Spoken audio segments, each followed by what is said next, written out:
टोकाया Organica एक Mexican restaurant chain है जिसके रेस्टोरेंट्स कैलिफोर्निया और एरिजोना में भी मौजूद हैं और इस साल ये अमेरिका और इससे बाहर मजीद 11 रेस्टोरेंट्स खोलने की तैयारी कर रहे हैं। टोकाया का पैगाम बेहतर जिंदगी गुजारना है, बेहतर जिंदगी अपनी सेहत, रहने और खाने के हवाले से और इसकी वजह से माहौल पर मुरतब होने वाले असरात के हवाले से भी। एरिक गैलन और जूलिया रोज उनके बाकायदा कस्टमर्स हैं। एरिक गैलन के मुताबिक उनके लिए वीगन खुराक की एक अच्छी डोज इंतहाई जरूरी है। मसलन आज मैंने सुबह 7 बजे शुरू किया, मेरी 8 मीटिंग्स हैं और अगर मैं सेहत बख्श खुराक ना खाऊं तो मुझ में ताकत नहीं होगी और मैं सही से काम नहीं कर पाऊंगा।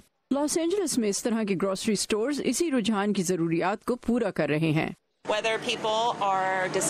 चाहे लोग अखलाकी वजूद, सेहत या माहौलियाती तब्दीली पर अपने खदशात की वजह से वीगन बने, हम ऐसे लोगों की तादाद में इजाफा देख रहे हैं जो अगर मुकम्मल तौर पर वीगन नहीं तो भी खुराक में कुछ वीगन आइटम्स का इजाफा कर रहे हैं। वीगन फलसफा सिर्फ खुराक तक महदूद नहीं बल्कि कपड़े और कॉस्मेटिक्स भी वीगन है।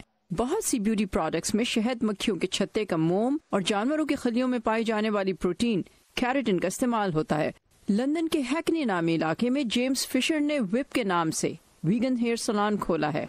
हम माहौल दोस्त, पायदार, बेरहम तरीकों से पाक अशिया इस्तेमाल करना चाहते थे और ये एक वीगन सैलून का खासा है। हमारी मसनूआत वीगन और ऑर्गेनिक हैं और हमारे मशरूबात भी। मैं विप आकर अपने बाल इसलिए कटवाती हूँ क्योंकि मुझे कंपनी का नजरिया पसंद है।